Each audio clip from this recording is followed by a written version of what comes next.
ओम शांति। अव्यक्त बाप दादा की हर एक मधुर मुरली शक्तिशाली महावाक्यों से हम सभी को संपूर्णता की मंजिल की ओर आगे ले जाती है। ऐसी ही बाबा की आज की मुरली, जो हमारे इस ब्राह्मण अलौकिक जन्म में किस तरह से हर कर्म अलौकिक हो, वो कला सिखाने वाली है। बाबा जो स्वयं कर्मों की गति के ज्ञाता है, हम सभी को ऐसे श्रेष्ठ कर्म करना सिखलाते हैं, जैसे कि अभी 2 दिन पहले मुरली में आया था कि उन्हीं कर्मों के आधार पर हम सतयुगी अटल अखंड राज्य के मालिक बनते हैं। हमारे उसी कर्म की विधि पूर्वक पूजा भक्ति में हमारे इष्ट देव रूप में होती है। तो ऐसे अलौकिक कर्म कैसे करें, उसकी विधि क्या है, वो कला सिखाने के लिए आज बाबा हमारे सामने हैं। चले हम सभी प्यारे बाबा के घर मधुबन में अपने आप को महसूस करेंगे और साथ साथ बाबा के हर एक महावाक्य को पूरे ध्यान से एकाग्रता के साथ सुनते हुए इस कला को ग्रहण करेंगे, ताकि हमारे अलौकिक जीवन के द्वारा हम अपने अलौकिक और पारलौकिक बाबा को प्रत्यक्ष कर सके। तो आज की बाबा की अव्यक्त मुरली, जो कि 12 नवंबर 1972 की है, मुरली का सार है अलौकिक कर्म करने की कला। अलौकिक कर्म करने की कला। बाबा पूछते हैं, अव्यक्त मूर्त अर्थात इस शरीर में पार्ट बजाने वाले अति न्यारे और अति प्यारे की स्थिति में स्थित रहने के अनुभवी मूर्त बने हो।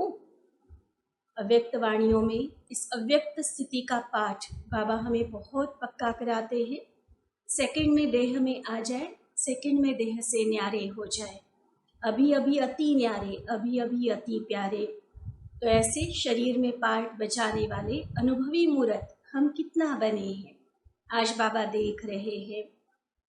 हर समय मालिक और बालक दोनों ही साथ साथ पार्ट बजाने में यत्न करने वाले नहीं, कोशिश प्रयत्न करने वाले नहीं, लेकिन सहज स्वरूप बन गए हो। चाहे वो शरीर में रहते अति न्यारा और प्यारा रहने का बैलेंस है, चाहे बालक और मालिकपन का बैलेंस। बाबा कहते सहज अनुभवी है हम इसके, या उसके लिए बहुत अधिक मेहनत व कोशिश करनी पड़ती है। बाबा कहते हैं कि सहज स्वरूप बने हो व मालिक बनते हो तो बालकपन भूल जाता है, व बालक बनते हो तो मालिकपन भूल जाता है। बैलेंस बना पाते हैं हम, या एक तरफ अधिक हो जाते हैं। दोनों को साथ साथ चला पाते हैं, जैसा समय जैसी परिस्थिति वैसा अपना स्वरूप बना पाते हैं, या एक की अधिकता हो जाती है। हम चेक करते चलेंगे, बाबा जैसे जैसे हमें पूछ रहे हैं, हम नॉलेज रूपी दर्पण को, ब्रह्मा बाबा के जीवन के दर्पण को सामने रख कर अपने आप को चेक कर सकते हैं कि सचमुच बाबा ने ये जो बैलेंस हमें सिखाया है, हम सच में उस बैलेंस को कितना मेंटेन कर पाते हैं। अभी अभी मालिक और अभी अभी बालक, अभी अभी कर्म योगी, अभी अभी देह से भी परे लगन में मगन रहने वाले योगी बन सकते हो। देखो, आज नोट करते जाना कितनी चीज़ों का बैलेंस बाबा बता रहे हैं। अभी अभी कर्म योगी, अभी अभी एकदम देह से डिटैच योगी अवस्था वाले, अभी अभी बालक, अभी अभी मालक। संकल्प और कर्म दोनों समान बने हैं, वह संकल्प और कर्म में अंतर है। संकल्प है बाप समान बनने का, संकल्प है संपूर्णता तक पहुंचने का। संकल्प बहुत श्रेष्ठ, बहुत महान, लेकिन प्रैक्टिकल कर्म व लक्षण जो होने चाहिए वो भी उसके समान है या अंतर है। संकल्प किया और प्रैक्टिकल रूप में आया, ऐसी प्रैक्टिस हुई है। फिर बाबा पूछते, याद की यात्रा पर चलने वाले राही अपने मंजिल के इतना समीप आ गए हैं, सहज भी और समीप भी हो। यह दोनों ही अनुभव होते हैं जो संपूर्णता का लक्ष्य, जो मंजिल हमने सामने रखी है, वो मंजिल दूर अनुभव होती है या समीप है। तो एक तो समीपता वाला पॉइंट बाबा ने पूछा। दूसरा बाबा कहते हैं सहज लगता है व मुश्किल लगता है। बाबा की एक्सपेक्टेशन, बाबा के अरमान हमारे लिए क्या है? किस स्टेज पर बाबा हमें देखना चाहते हैं कि मेरे बच्चों को यह मंजिल सहज भी लगे और समीप भी लगे। क्योंकि अगर दूर अनुभव होता है ना कि अभी तो बहुत बाकी है, कहाँ वो बनना लक्ष्मी नारायण, कहाँ वो बाप समान बनना, और वर्तमान स्थिति उसके 40% भी नहीं, 20% भी नहीं, फिर वो दूर दूर सोच के भी बहुत थकावट होती है। वह मुश्किल अगर किसी बात को हम समझेंगे ना, तो भी वो करने का जो मोटिवेशन होता है, जो एक लगन होती है, इंटरेस्ट होता है, वो उतना नहीं रहता है। तो ये साइकोलॉजिकल फैक्ट है जो बाबा हमारे सामने रख रहे हैं कि जिस संपूर्णता की मंजिल को, जिस लक्ष्य को बाबा ने मेरे सामने रखा और मैंने भी अपने लिए उसके लिए दृढ़ संकल्प किया कि मुझे ऐसा बनना ही है, मुझे अपने में वो परिवर्तन लाना ही है जो उस स्टेज पर मैं पहुंचूं। लेकिन अब वो स्टेज प्रैक्टिकल में अपने आप को देखते हुए हम समीप अनुभव करते हैं, उस पर पहुंचना सहज अनुभव होता है, वह उसके उल्टा है। ये हम अपने मन को खुद टटोले। जो लक्ष्य रखा है सहज और समीप लगना चाहिए। फिर बाबा और प्रश्न हमारे सामने रख रहे हैं कि इस याद की यात्रा के अनेक अनुभव करते, वैरायटी अनुभव वाली यात्रा है ना ये, तो इस याद की यात्रा के अनेक अनुभव करते करते अब नॉलेजफुल और पावरफुल बने हो। जैसे यात्रा में बीच बीच में चट्टियाँ आती हैं, माइलस्टोन्स आते हैं, जो पता चलता है कि फलाना शहर अब इतनी दूर रहा, फलाना अब इतनी दूर रहा, तो जिससे मालूम पड़ता है कि कहाँ तक पहुँचे हैं, कितना हम चले हैं और अभी कहाँ तक पहुँचना है। तो आप याद की यात्रा के राही इस यात्रा की कितनी चट्टियाँ पार कर चुके हो, अर्थात याद की कितनी स्टेजेस को पार कर चुके हो। देखो कितना अच्छा चिंतन का टॉपिक है यह। बाबा ने एग्जाम्पल दिया स्थूल जिस्मानी यात्रा का। मान लीजिए एक शहर से हम दूसरे शहर तक जाते हैं, तो अगर वो 200 किलोमीटर है, 500 किलोमीटर है, तो समय थोड़े थोड़े टाइम के बाद वो माइलस्टोन्स आते हैं, किलोमीटर के जो पत्थर होते हैं वो सामने दिखते हैं कि जिस शहर को हम जा रहे हैं अब 200 किलोमीटर है, थोड़ा और चले 150 किलोमीटर है, थोड़ा और चले अब 100 किलोमीटर है। तो उससे पता चलता है कि हमने कितना डिस्टेंस कवर किया, कितना हम चले हैं और आगे अभी कितना दूर हमें जाना है। तो अब बाबा कहते हैं कि वो जिस्मानी यात्रा, ये है रूहानी याद की यात्रा। इस याद की यात्रा में मंजिल तो है हम सबके सामने, लेकिन मंजिल पर पहुंचने के लिए कितनी स्टेजेस, कितने माइलस्टोन्स को हमने क्रॉस किया है, ये अपने आप को देखें हम। तो चिंतन ये हम कर सकते हैं कि क्या क्या वो माइलस्टोन्स हो सकते हैं कि इससे पता चले कि हाँ अब हम इतना आगे बढ़े, अब हम इतना आगे बढ़े। सबसे पहली तो स्टेप होगी यात्रा की शुरुआत कोर्स से, कि हमें आत्मा का परिचय मिला, शिव बाबा का परिचय मिला, वो विधि हमें पता चली कि यात्रा करनी कैसी है। शुरू हो गई यात्रा। अब उसके बाद पहले पहले मन भटकेगा, बहुत कोशिश करके एकाग्र होगा, धीरे धीरे बाबा के साथ वो संबंध पक्का होता जाएगा, फिर धीरे धीरे मन टिकने लगेगा, फिर हो सकता है कहीं कहीं तूफान आ जाए, लेकिन फिर भी अब टिकने वाला टाइम हमारा और बढ़ता जाएगा। तो ये अलग अलग स्टेजेस होती है याद की यात्रा की भी। इसी तरह से हमारे पुरुषार्थ की मंजिल की भी अलग अलग माइलस्टोन्स हैं। जितना परिवर्तन के संकल्प हम प्रैक्टिकल लाते जाएंगे, संस्कारों का परिवर्तन करते जाएंगे, बुरे संस्कारों को खत्म और नए दैवी संस्कारों को, ईश्वरीय संस्कारों को नेचुरल नेचर हम बनाते चलेंगे, उतना हम कहेंगे उस मंजिल के हम समीप पहुंचते जा रहे हैं। तो इसलिए बाबा पूछते हैं कि याद की यात्रा की कितनी चट्टियाँ पार कर चुके हो, अर्थात याद की कितनी स्टेजेस को पार कर चुके हो, लास्ट स्टेज व फाइनल स्टेज कौन सी है, उसको ऐसे ही स्पष्ट देख और जान रहे हो ना। जैसे लास्ट स्टेज देखो कितना बाबा स्पष्टता चाह रहे हैं, इतना स्पष्ट हमारी मंजिल हमें दिखाई दे, जैसे कोई वस्तु बहुत समीप और सम्मुख आती है तो उसको सहज जान और देख सकते हो ना। दूर से किसी वस्तु को देखने में अस्पष्ट होगा, उसकी बारीकियां नहीं समझ में आएंगी, बहुत डिटेल में गहराई से उसको नहीं समझ पाएंगे, लेकिन बहुत नज़दीक से समीपता से किसी वस्तु को देख रहे हैं तो कितना क्लियर होता है उसकी जो भी, चाहे उसमें कोई डिज़ाइन बना हुआ है, उसका शेप है, कलर है, उसकी जो भी बनावट है या उसका यूज़ है, हर चीज़ क्लियर होती है। दूर से देखने में किसी चीज़ को कुछ और भी हम मान सकते हैं, लेकिन नज़दीक देखने से कंप्लीट क्लैरिटी होती है, स्पष्टता होती है। इसी तरह से बाबा कहते हैं हमारी जो पुरुषार्थी की मंजिल है वो इतनी समीप दिखाई दे तो क्या अनुभव होता है। देखते रहते हो व सिर्फ जाना है, व इतना सम्मुख व समीप अनुभव करते हो जैसे कई बार उस मंजिल पर पहुंच थोड़े समय का अनुभव भी करते रहते हो। अनुभव होता है, फिर उसी अनुभव में रहते क्यों नहीं हो।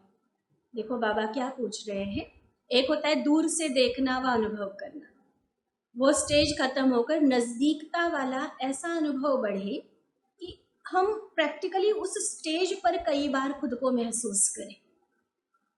अब जाना है, पहुंचना है, बनना है, ऐसा नहीं, लेकिन बीच बीच में ऐसे लगे जैसे बन गए, पहुंच गए। और वो अनुभव अगर हमें होता है, चाहे टेम्पररी कुछ देर के लिए ही सही, तो आगे की बात और बाबा पूछ रहे, फिर सदा के लिए उस स्टेज पर क्यों नहीं रहते हो। स्थिति का अनुभव होता है, बाकी स्थित रहना नहीं आता। क्या ऐसे है? सदा स्थित क्यों नहीं हो पाते। संपूर्णता की मंजिल अगर हम कह रहे कि हमें क्लियर है और साथ में क्लियर भी है और साथ में कभी कभार अनुभव भी कर लेते हैं, तो बाबा के स्टेज पर पहुंचना आ गया, अब उसमें टिकना भी सीखो, उसमें स्थित होना सीखो। स्थित क्यों नहीं होते हैं, अब बाबा आज के टॉपिक पर आ रहे हैं, क्यों नहीं स्थित हो पाते हैं।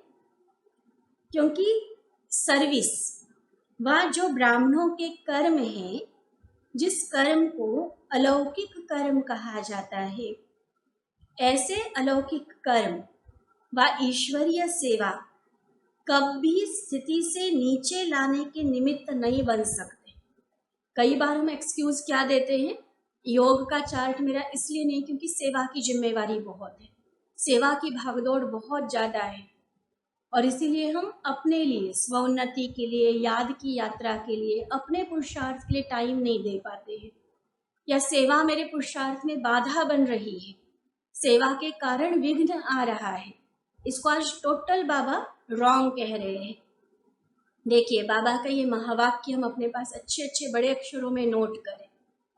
बाबा बता रहे हैं कि सर्विस जो ब्राह्मणों के अलौकिक कर्म है, ऐसे अलौकिक कर्म व ईश्वरीय सेवा कभी भी स्थिति से नीचे लाने के निमित्त नहीं बन सकते कि मुझे बहन जी ने ये सेवा दे दी और मेरी स्थिति डाउन आ गई, नहीं हो सकता। भगवान उवाच, अगर कोई को ऐसे अनुभव होता है कि फलानी सेवा मुझे मिली और स्थिति मेरी नीचे आ गई, अगर ऐसा कोई अनुभव करता है कि अलौकिक कर्म के कारण नीचे आते हैं, तो उसका अर्थ क्या है। उसका अर्थ यह है कि उस आत्मा को अलौकिक कर्म करने की कला नहीं आती। जो हमने कहा कि सेवा के कारण स्थिति नीचे आ गई, तो बाबा सीधा कह रहे हैं सेवा के कारण तो स्थिति नीचे आने का सवाल ही नहीं है। किसी की आ रही है तो उसको मतलब उसको सेवा करना नहीं आता है। अलौकिक कर्म करने की कला उसके पास नहीं है, इसलिए स्थिति डाउन आ रही है, डिस्टर्ब हो रही है। जैसे अब कला की बात चली ना, तो बाबा कला का एग्जाम्पल दे रहे हैं।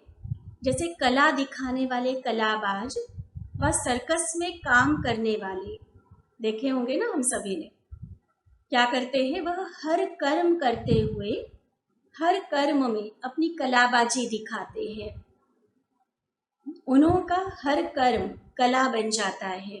सीधा जमीन पर नहीं चलेंगे, वो रस्सी पर चलेंगे, पतली सी रस्सी पर। अच्छा, पतली सी रस्सी पर भी सिर्फ चलेंगे नहीं, उस पर भी कभी एक टांग पर खड़े हो जाएंगे, कभी उस पर भी कोई डांस वाली स्टेज बना के दिखाएंगे। तो हर कर्म कला बन जाता है उनका, साधारण तरीके से नहीं करते उस कर्म को। तो उनका एग्जाम्पल देकर बाबा समझाते, तो क्या आप श्रेष्ठ आत्माएं कर्म योगी, निरंतर योगी, सहयोगी, राजयोगी हर कर्म को न्यारे और प्यारे रहने की कला में नहीं कर सकेंगे? जब वो साधारण मनुष्य आत्माएं हर कर्म को कला के रूप में दिखा लेती है, वो उनके इनकम का साधन बन जाता है। हम श्रेष्ठ आत्माएं, देखो कितने सारे टाइटल्स दिए बाबा ने। आप श्रेष्ठ आत्माएं कर्म योगी, निरंतर योगी, सहयोगी, राजयोगी, क्या हम अपने कर्मों को कला नहीं बना सकते? क्या इतना हम श्रेष्ठ तरीके से हर कर्म नहीं कर सकते? जबकि अब तो कर्मों की गति का भी पूरा ज्ञान हमारे पास है। स्वयं भगवान हमारी हर कर्म को कला बनाने के लिए उस्ताद के रूप में हमारे समक्ष है, हमारे साथ है। जैसे उन्हों के शरीर की कला को देखने के लिए लोग कितना इच्छुक होते हैं, कितना टिकट निकाल के पैसे दे के भी जाएंगे देखने के लिए। तो आपकी बुद्धि की कला देखने, अलौकिक कर्म की कला देखने के लिए सारे विश्व की आत्माएं इच्छुक बनकर आएंगी। तो क्या अब यह कला नहीं दिखाएंगे? वैसे भी बाबा हमें सम्मान देते हैं ना कि आप विश्व की स्टेज पर हो, सारे संसार की आत्माओं की नजर आपके ऊपर है, तो हर कर्म कैसा होना चाहिए। जैसे वह लोग शरीर के कोई भी अंग को जैसे चाहे, जहाँ चाहे, जितना समय चाहे कर सकते हैं, मोड़ सकते हैं। यही तो कला है ना। देखा है ना सर्कस में जो होती है लड़कियां सी जो दिखाते हैं, कितनी फ्लेक्सिबल बॉडी होती है उनकी, जैसे चाहे मोड़ दो, पूरा रिंग की तरह भी अपने शरीर का शेप कर लेंगे। जैसे चाहे शरीर के हर अंग को, किसी भी अंग को मोड़ना चाहे, करना चाहे, वो कर सकते हैं। ये कला है। तो उनकी शरीर को मोड़ने की कला है। आप सभी की बुद्धि को, आप सभी भी बुद्धि को जब चाहो, जितना समय चाहो, जहाँ स्थित करना चाहो, वहाँ स्थित नहीं कर सकते हो। उनकी शरीर की कला है, हमारी बुद्धि की कला। बुद्धि को बाबा ने कहा जब, जहाँ, जितना समय चाहो, जैसे चाहो वैसे स्थित करना आ जाए, वह है शरीर की बाजी, कलाबाजी, और ये है बुद्धि की। बाबा कहते जिसको यह कला आती है वही 16 कला संपन्न बन जाते हैं। आज की मुरली का नोट करने वाला एक और खास पॉइंट, जिसको ये बुद्धि को मोड़ने की जब, जहाँ, जैसे और जितना समय स्थित करना चाहे वहाँ करने की, वैसा स्थित करने की कला आ जाती है। बुद्धि की कलाबाजी जिस आत्मा को आ गई तो समझ लो कि वो 16 कला संपन्न बनेंगे। इस एक कला से ही अन्य सर्व कलाएं स्वतः ही आ जाती हैं। ऐसे एक देही अभिमानी स्थिति सर्व विकारों को सहज ही शांत कर देती है। जैसे बुद्धि की कला के आधार पर 16 कलाएं आती हैं, इसी को बाबा और अलग शब्दों में बता रहे कि देही अभिमानी स्थिति में जब आप रहोगे तो विकारों को, सभी विकारों को सहज शांति हो जाएगी। यह बुद्धि की कला सर्व कलाओं को अपने में भरपूर कर सकती है, वह सर्व कला संपन्न बना सकती है। तो इस कला में अब चेकिंग पॉइंट, कि इस बुद्धि की कला में कहाँ तक अभ्यासी व अनुभवी बने हो। अगर अभी अभी सभी को डायरेक्शन मिले कि 1 सेकंड में अशरीरी बन जाओ, तो क्या बन सकते हैं? चलो करो प्रैक्टिस। 1 मिनट टोटल अशरीरी अवस्था का अभ्यास करें।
ओम शांति।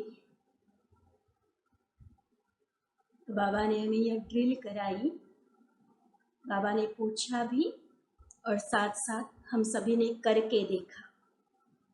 हम सभी खुद अपना चैट मैसेज में अपना फीडबैक लिखेंगे। जो प्रश्न बाबा ने पूछा, अभी अभी डायरेक्शन मिले कि बच्चे अशरीरी हो जाओ, तो सच में जितनी देर के लिए और जिस स्थिति के लिए मुझे डायरेक्शन मिला उसमें मैं बुद्धि को टिका सका, मैंने अपनी बुद्धि को स्थित किया। वह 1 मिनट में भी 10 जगह बुद्धि चली गई, कई सारे काम याद आ गए, शरीर ने अपनी तरफ खींचा। क्या हुआ? आज ये कला बाबा हमें सिखा रहे हैं। सिर्फ 1 मिनट के लिए मैंने अपने आप को डायरेक्शन दिया बाबा की आज्ञा से, टोटल शरीर से डिटैच हो जाओ, तो वह स्थिति अनुभव हुई। लिखेंगे अपना अपना। सिर्फ 1 सेकंड में जिस स्थिति का ऑर्डर मिले उसमें टिक जाए। बाबा कहते जब बहुत अधिक कर्म में व्यस्त होते हो ना, ऐसे समय भी डायरेक्शन भले मिले। अभी तो देखो मुरली सुन रहे थे, पहले से ही पॉजिटिव माइंडसेट बना हुआ था, ज्ञान से बुद्धि भरपूर थी, और तब बाबा ने ये बीच में अभ्यास करवाया। और यही वाला अभ्यास बाबा कहते हैं, ऐसा ही डायरेक्शन अगर बहुत टू मच बिजी है किसी काम में बुद्धि, कोई अकाउंटिंग का काम चल रहा है, कोई कारोबार है, कोई प्लानिंग है, कोई मीटिंग है, ऐसे टाइम भी अगर डायरेक्शन मिले टू मच बिजी लाइफ में, ऐसे समय में, तो भी अपने आप को हम टिका सकें।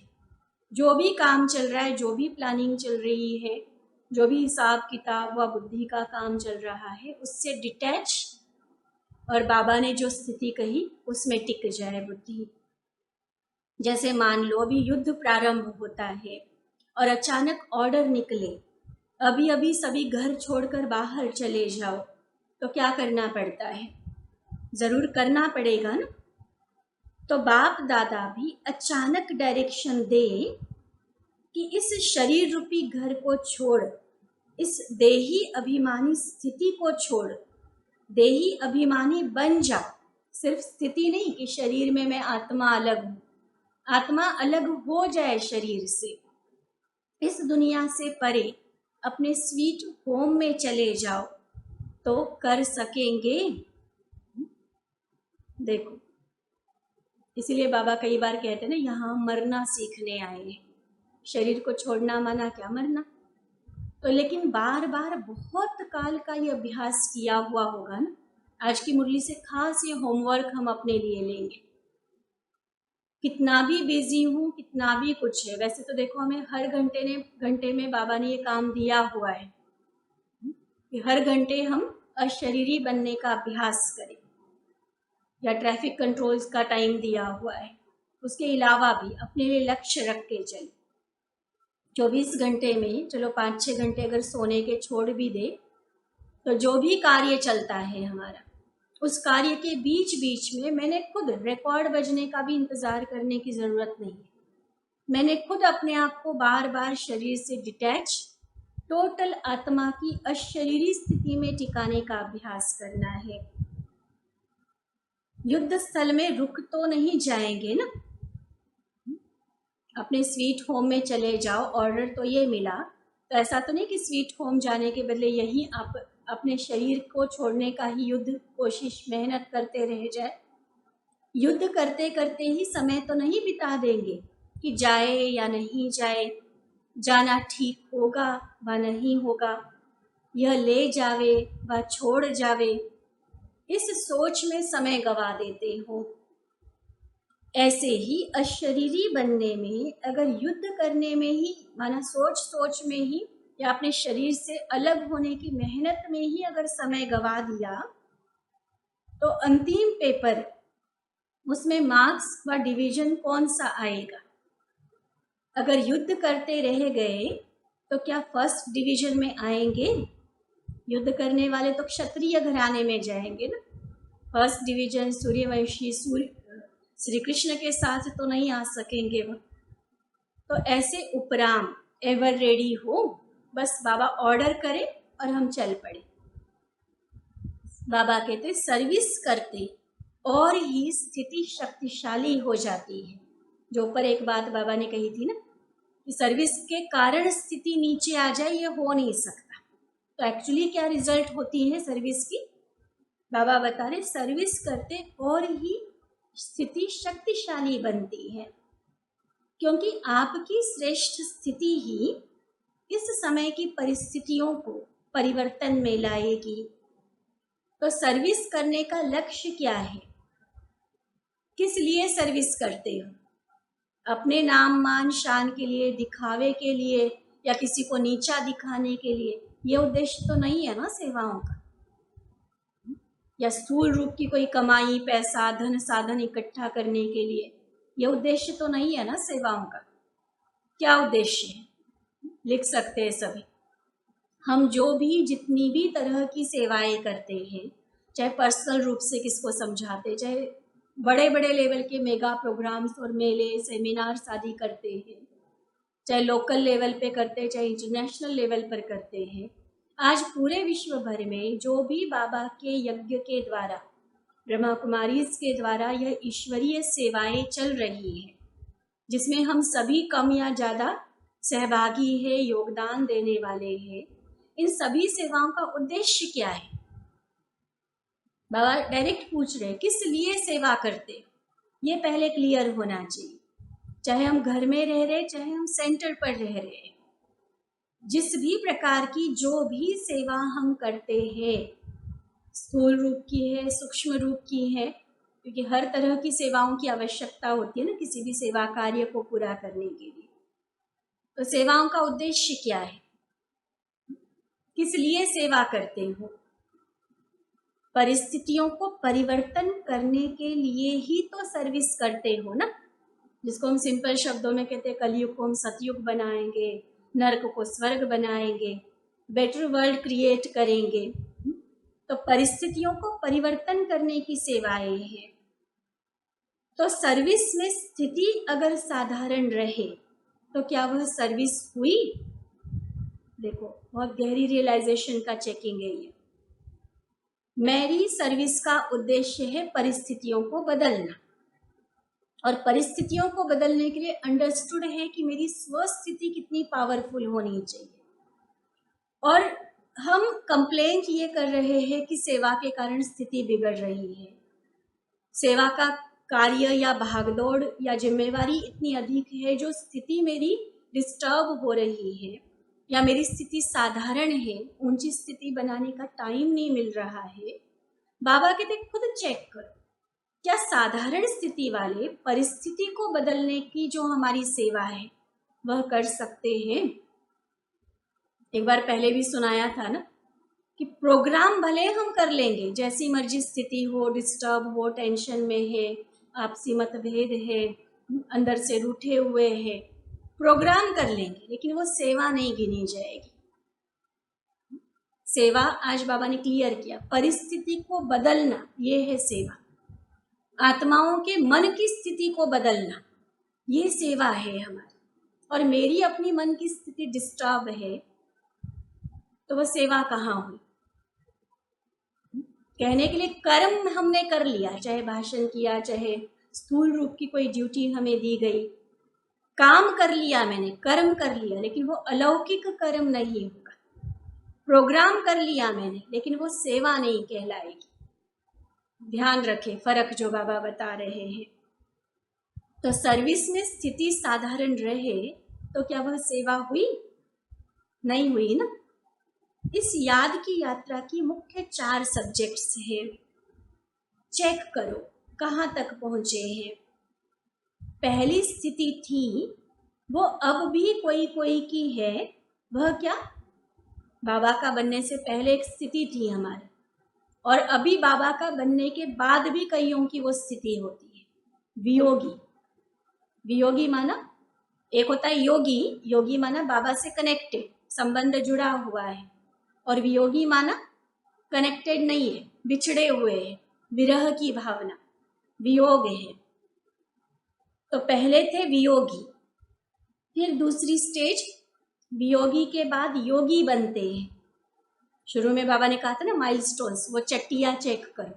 तो शुरुआत जहाँ से हमारी हुई, भक्ति मार्ग में थे, अज्ञान में थे तो वियोगी थे, ज्ञान मिला तो योगी बन गए।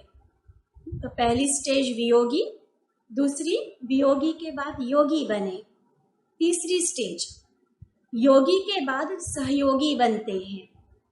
सुनो, योगी के बाद सहयोगी बनते हैं, और सहयोगी बनने के बाद फिर लास्ट स्टेज है सर्व त्यागी बनते हैं। वियोगी, योगी, सहयोगी और सर्व त्यागी, 4 स्टेजेस। तो इन 4 सब्जेक्ट्स को सामने रखते हुए देखो कि मैंने कितनी पौड़ियाँ पार की हैं। वियोगी से योगी बने, योगी से सहयोगी बने, या सर्व त्यागी तक पहुँच गए हैं। क्या कहेंगे अपने आप को? देखो कितने ऊपर तक चढ़े हो। क्या अभी तक भी बार बार कभी वियोगी तो नहीं बनते हैं, फिर पहली स्टेप पे तो नहीं चले जाते हो? सदा योगी व सहयोगी बनकर चलते हो। अगर कोई भी विघ्न आता है, विघ्न के वश होना अर्थात वियोगी होना, उस विघ्न के कारण हमारी स्थिति डावाडोल हो गई, डिस्टर्ब हो गए, तो इसका मतलब वियोगी। तो वियोगी तो नहीं बनते हो, परिस्थितियों के विघ्नों के वश तो नहीं होते हो। विघ्न योगयुक्त अवस्था को समाप्त कर सकता है क्या? अब ये सच में बाबा के ज्ञान को अगर हम अच्छे से समझ गए हैं ना, उस ज्ञान के आधार पर जवाब देना। क्या सच में मेरी योगयुक्त अवस्था है, सच्ची वाली योगयुक्त अवस्था, और मैं कहूँ कि फलाना विघ्न आया, फलाना पेपर मेरे सामने आया, इसलिए मेरी योगयुक्त अवस्था से मैं वियोगी बन गई, मैं वियोगी बन गया? पॉसिबल है? है पॉसिबल? मतलब मैं सूर्य हूँ और मैं कहूँ कि बादल आ गए मेरे सामने, इसे एकदम से टोटल अंधेरा हो गया, हो सकता है ऐसा? नहीं। थोड़ी बहुत भले रोशनी में कमी आ जाएगी सूरज के सामने बादल आने से, लेकिन वो सूर्य की रोशनी खत्म तो नहीं हो जाती है ना, या सूर्य ही खत्म हो गया ऐसा तो नहीं होता है ना कभी। तो बाबा कहते देखो, विघ्न योगयुक्त अवस्था को समाप्त कर सकता है क्या? नहीं। जहाँ योगयुक्त अवस्था होगी ना, वहाँ विघ्न आएगा और चला जाएगा, जैसे पानी पर लकीर। जैसे माया विदाई लेने आई थी और नमस्कार करके चली गई, योगयुक्त अवस्था की निशानी ये होगी, डिस्टर्ब नहीं हो सकते। बाबा की स्मृति को क्या विघ्न विस्मृति में ला देता है? विस्मृति अर्थात वियोगी, फिर बिछड़ गए बाबा से। तो योगीपन की स्टेज निरंतर बनी रहे, ऐसे जैसे शरीर और आत्मा का जब तक पार्ट है तब तक अलग नहीं हो पाती है, वैसे बाबा की याद बुद्धि से अलग न हो, ऐसी सहज और निरंतर योगी वाली स्टेज। जैसे शरीर और आत्मा का साथ अलग नहीं हो सकता, जब तक जीवन है, जब तक वो पार्ट है, आत्मा शरीर के साथ रहेगी ही रहेगी, बंधी हुई है।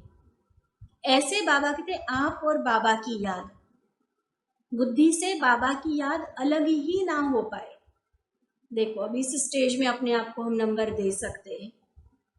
बुद्धि का साथ सदैव याद अर्थात बाबा के साथ हो, ऐसे को कहा जाता है योगी, जिसको और कोई भी स्मृति अपनी तरफ आकर्षित ना कर पावे।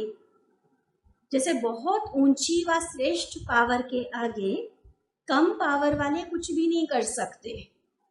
दुनिया के हिसाब से भी देखो, बड़ी पावर वाला, बड़ी अथॉरिटी वाला कुछ बोलता है तो उससे कम अथॉरिटी, कम पावर वाले, उनको तो वो चीज़ माननी पड़ती है ना, वो उसके अगेंस्ट जा ही नहीं सकते, कुछ नहीं कर सकते उसके आगे। तो मैं अगर योगयुक्त अवस्था में हूँ तो यह तो सबसे ऊंची, सबसे श्रेष्ठ अथॉरिटी वाली अवस्था है। उसके सामने सारे संसार की कोई भी बात, कोई भी प्रॉब्लम, कोई भी विघ्न कुछ नहीं कर सकता। तो ऐसे अगर सर्वशक्तिमान की याद सदा साथ है तो और कोई की भी याद बुद्धि में अंदर आ नहीं सकती। इसको ही सहज और स्वतः योगी कहा जाता है। वो लोग कहते हैं, सहज याद की बात, अनहद नाद की बात, वो लोग भले कहते हैं, लेकिन बाबा कहते वो लोग कहते हैं और यहाँ है स्वतः योगी। तो ऐसे योगी बने हो। ऐसा योगी सदा हर सेकंड, हर संकल्प, हर वचन, हर कर्म में सहयोगी अवश्य होगा। ऐसा योगी सदा हर सेकंड, हर संकल्प, हर वचन, हर कर्म में सहयोगी स्वतः होगा। अगर संकल्प में सहयोगी नहीं है, सिर्फ कर्म में है, वह कर्म में सहयोगी है, किसी बात में नहीं है, तो ऐसे को सहयोगी की स्टेज तक पहुंची हुई आत्मा नहीं कहेंगे। देखो पहले बाबा ने योगी और वियोगी की अवस्था को क्लियर किया। क्लियर होगा तभी माइलस्टोन को, उन पट्टियों को, पौड़ियों को चेक कर सकेंगे ना। इसलिए वियोगी और योगी की अवस्था को, उन दोनों स्टेज को क्लियर किया। अब बाबा सहयोगी की बात बता रहे हैं। सहयोगी माना हर संकल्प, बोल, कर्म में सदा स्वतः सहयोगी, बिना कहे सहयोगी। अगर मान लो स्थूल रूप में तो हम सहयोगी बन रहे हैं, लेकिन संकल्पों में, मन के विचारों में, भावनाओं में अंतर है, भेद है। पूरी तरह से संकल्प से जो साथ होना चाहिए वो नहीं है, तो बाबा कहते फिर भी सदा सहयोगी नहीं कहा जाएगा। या मान लो उस कर्म में साथ दे रहे हैं, लेकिन कोई कर्म में दे रहे, कोई कर्म में नहीं दे रहे हैं, तो भी सहयोगी की स्टेज नहीं कहेंगे। एक संकल्प भी सहयोग के बिना चलता है तो उसको व्यर्थ कहेंगे। मतलब मेरा हर संकल्प तक ईश्वरीय सेवाओं में सहयोग वाला हो। बाबा कहते जो व्यर्थ गवाने वाले होते हैं वह कभी किसके सहयोगी नहीं बन सकते, स्वयं में शक्तिशाली नहीं बन सकते, क्योंकि व्यर्थ माना लीकेज, वो शक्ति जमा नहीं होगी जो अवस्था शक्तिशाली बने। तो ऐसे सर्वस्नेही, सहयोगी, और फिर लास्ट स्टेज क्या थी, सर्वंश त्यागी व सर्व त्यागी सहज बन सकते हैं। पहले तो वियोगी की स्टेज को क्रॉस करो, उसके लिए बाबा ने कहा विस्मृति टोटल खत्म हो जाए। जैसे शरीर और आत्मा साथ है ना, ऐसे बाबा की याद बुद्धि में बनी रहे तो होगी योगी की स्टेज। फिर बाबा ने बताया सहयोगी की स्टेज, और योगी प्लस सहयोगी होंगे तो इक्वेशन क्या बनेगा, योगी प्लस सहयोगी इक्वल टू लास्ट स्टेज सर्वंश त्यागी की, वो स्वतः बन जाएगी। क्योंकि देखो, जबकि भक्ति में भी सिर्फ कोई ईश्वर के अर्थ दान करते हैं तो उन्हों को भी विनाशी राजपद की प्राप्ति होती है, वह साहूकार बन जाते हैं। तो सोचो, सिर्फ स्थूल रूप का कुछ संपत्ति का थोड़ा सा हिस्सा दान किया, फिर भी उनका अगले जन्म के लिए साहूकार घर में या राजाई घर में जन्म लेना गारंटी हो जाती है उसकी। और यहाँ पर हम क्या कर रहे हैं, सोचो, जो हर संकल्प सेकंड ईश्वरीय सेवा के सहयोग में लगाते हैं उसको कितनी श्रेष्ठ प्राप्ति होगी। वो इनडायरेक्ट है, थोड़ा सा है तो भी इतनी प्राप्ति है। और यहाँ पर हर संकल्प हर सेकंड डायरेक्ट ईश्वरीय सेवा में ईश्वर अर्थ सफल कर रहे हैं, तो सोचो कितनी श्रेष्ठ प्राप्ति होगी। तो ऐसे महादानी सर्वत्यागी सहज ही बन जाते हैं। ऐसे सर्वत्यागी वर्तमान और भविष्य में सर्वश्रेष्ठ भाग्यशाली बनते हैं। शब्द कहने में त्याग आता है, लेकिन वास्तव में सर्वश्रेष्ठ भाग्य बनाने वाला है।